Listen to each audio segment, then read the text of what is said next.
بسم الله الرحمن الرحيم. الحمد لله رب العالمين، والصلاة والسلام على أشرف المرسلين سيدنا مولانا محمد صلى الله عليه وسلم.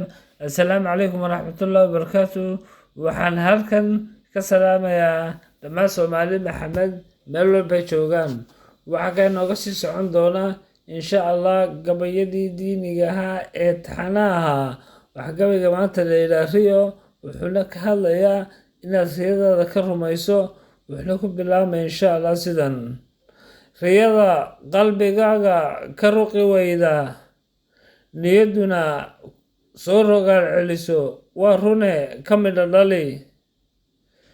ruux walba kolkay hoos ku riixaan, rajada ay dhaayahoodu arkaan, waa rasmi inaad noqotay ka baqaane. waxaad rabto cidna yaanay kaa raadin inaadan karti u lahayn.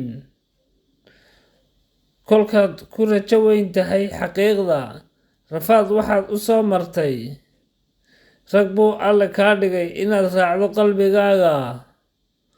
rogrog taladaada, reeb wixii kugu ridaya shaki, raaxo wixii ah ogow dib kuu reebaya.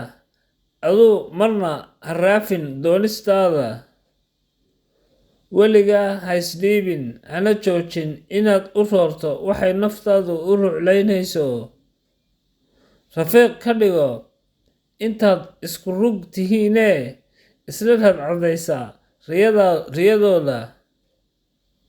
waxa lagu reeyo ifka kaga tag, adoo raacaya jidkii roonaa. rabadaantuba ruuxday nadiifisaaye, rays iyo doog raadso. naftaadu raalli bay noqon kolkaad riyadaada ka rumayso, waad raysan ood khayr ku rarnaane.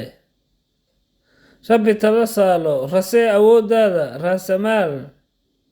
waxaad u ruclaysaa ha kugu rido raartii jannada rabbi raxmadii. waad mahadsantihiin dhammaantiin.